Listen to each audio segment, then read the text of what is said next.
ಎನ್ಆರ್ಪುರ ಸುದ್ದಿ ಸಮಾಚಾರಕ್ಕೆ ಸ್ವಾಗತ. ಇಂದು ಗುರುವಾರ. ನಾನು ಎಂಸಿ ಗುರುಶಾಂತಪ್ಪ. ಸುದ್ದಿಗಳ ವಿವರ.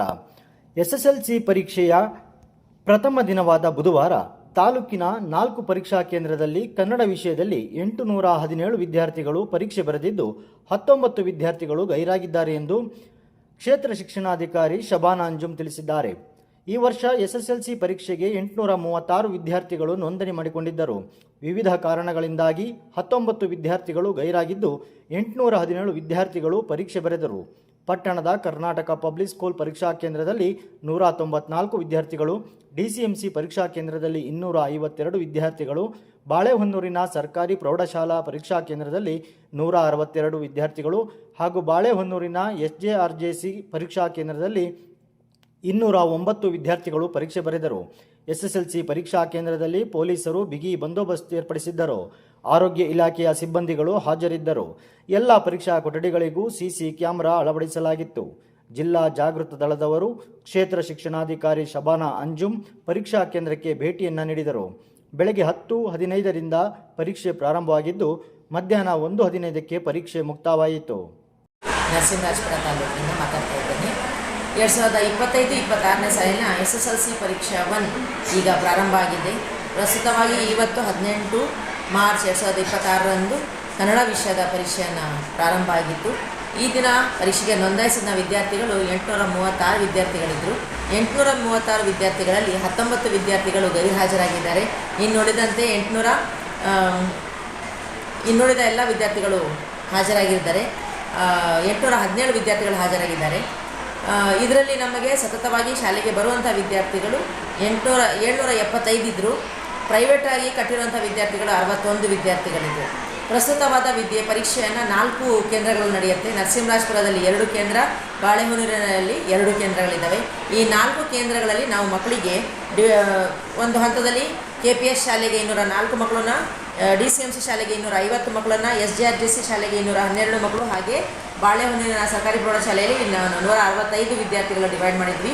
ಅದರಲ್ಲಿ KPS ಶಾಲೆಗೆ 10 ಮಕ್ಕಳು ಗೈರುಹಾಜರಾಗಿರೋದು, DCMC ಶಾಲೆಯಲ್ಲಿ 3 ಮಕ್ಕಳು ಗೈರುಹಾಜರಾಗಿದ್ದಾರೆ, SJRJCಯಲ್ಲಿ 2 ಮಕ್ಕಳು ಗೈರುಹಾಜರಾಗಿದ್ದಾರೆ, GHS ಬಾಳೆಹೊನ್ನೂರಿನಲ್ಲಿ 3 ಮಕ್ಕಳು ಗೈರುಹಾಜರಾಗಿದ್ದಾರೆ. ಬಟ್ ಉಳಿದಂತೆ ಎಲ್ಲ ಮಕ್ಕಳಿಗೆ ಕೇಳಿದ್ವಿ ಪರೀಕ್ಷೆ ಹೇಗೆ ಬರ್ದಿರ ಅಂತ. ಭಾಳ ಸಂತೋಷವಾಗಿ ನಗರಮುಖದಿಂದ ವಾಪಸ್ ಬಂದಿದ್ದಾರೆ. ಅದನ್ನು ಕಂಡು ನಮಗೂ ಕೂಡ ಒಂದು ಆಸೆ ಹುಟ್ಟಿದೆ. ಯಾಕಂದರೆ ನಾವೇನೆಲ್ಲ ಆಶೆ ಪಟ್ಕೊಂಡು ಕನಸು ಕಂಡಿದ್ದೀವಿ, ಆ ಕನಸು ನೆನೆಸು ಮಾಡುವ ಮೊದಲ ಹೆಜ್ಜೆ ಪ್ರಾರಂಭ ಆಗಿದೆ. ಇನ್ನು ಕಾದು ನೋಡಿ.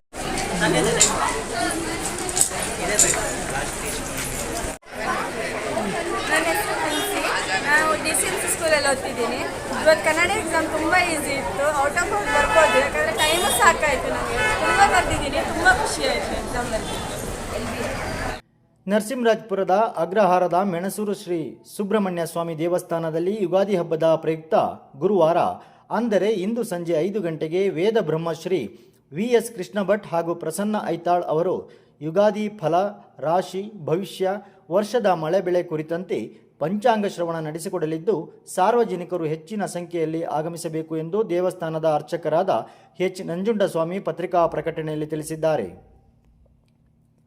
ನಿರುದ್ಯೋಗಿಗಳು ಉದ್ಯೋಗ ಮೇಳದಂತಹ ಸರ್ಕಾರದ ಉಪಯುಕ್ತ ಕಾರ್ಯಕ್ರಮಗಳನ್ನು ಸದ್ಬಳಕೆ ಮಾಡಿಕೊಳ್ಳಬೇಕು ಎಂದು ಚಿಕ್ಕಮಗಳೂರು ಜಿಲ್ಲಾ ಉದ್ಯೋಗಾಧಿಕಾರಿ ಕಲಂದರ್ ಖಾನ್ ಕರೆ ನೀಡಿದರು. ಅವರು ಮಂಗಳವಾರ ತಾಲೂಕಿನ ಮೆಣಸೂರು ಸರ್ಕಾರಿ ಪ್ರಥಮ ದರ್ಜೆ ಕಾಲೇಜಿನಲ್ಲಿ ನಡೆದ ಯುವನಿಧಿ ಯೋಜನೆ ನೋಂದಣಿ ವೃತ್ತಿ ಮಾರ್ಗದರ್ಶನ ಹಾಗೂ ಸಂಚಾರಿ ಉದ್ಯೋಗ ನೋಂದಣಿ ಅಭಿಯಾನ ಕಾರ್ಯಕ್ರಮದಲ್ಲಿ ಮಾಹಿತಿಯನ್ನು ನೀಡಿ ಮಾರ್ಚ್ 23ರಂದು ಚಿಕ್ಕಮಗಳೂರಿನಲ್ಲಿ ಉದ್ಯೋಗ ಮೇಳ ನಡೆಯಲಿದೆ. ಇದರಲ್ಲಿ ಹಲವಾರು ಕಂಪನಿಗಳು ಭಾಗವಹಿಸಲಿವೆ. MNC ಕಂಪನಿಗಳು ಸೇರಿದಂತೆ ಹಲವಾರು ಪ್ರತಿಷ್ಠಿತ ಕಂಪನಿಗಳು ಭಾಗವಹಿಸಲಿವೆ ಎಂದರು. ತಾಲೂಕು ಗ್ಯಾರಂಟಿ ಯೋಜನೆಗಳ ಅನುಷ್ಠಾನ ಸಮಿತಿಯ ಅಧ್ಯಕ್ಷೆ ಕುಮಾರಿ ಚಂದ್ರಮ್ಮ ಕಾರ್ಯಕ್ರಮವನ್ನು ಉದ್ಘಾಟಿಸಿ ಮಾತನಾಡಿ, ರಾಜ್ಯ ಸರ್ಕಾರದ ನಿರುದ್ಯೋಗ ಯುವ ಜನರಿಗೆ ಯುವನಿಧಿ ಯೋಜನೆ ಮೂಲಕ ಸಹಾಯ ಮಾಡಲಾಗುತ್ತಿದೆ.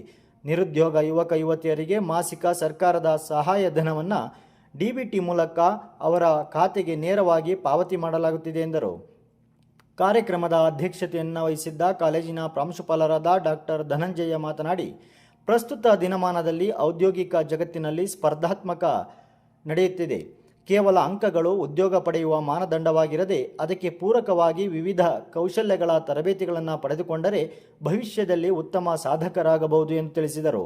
ಅತಿಥಿಗಳಾಗಿ ತಾಲೂಕು ಮಟ್ಟದ ಗ್ಯಾರಂಟಿ ಯೋಜನೆಗಳ ಅನುಷ್ಠಾನ ಸಮಿತಿ ಸದಸ್ಯರುಗಳಾದ ಇಂದಿರಾನಗರ ರಘು, ನಿತ್ಯಾನಂದ, ಟಿಟಿ ಇಸ್ಮಾಯಿಲ್, ನಾಗರಾಜ್, ಅಪೂರ್ವ, ಕ್ಷೇತ್ರಕುಮಾರ್, ಉದ್ಯೋಗ ಮಾಹಿತಿ ಕೋಶದ ಸಂಚಾಲಕಿ ಪ್ರತಿಶುಧಿ, ಕಾಲೇಜಿನ ಯುವನಿಧಿ ಯೋಜನೆಯ ಸಂಚಾಲಕಿ ಹೇಮಲತಾ, ಐಶ್ವರ್ಯ ಇದ್ದರು.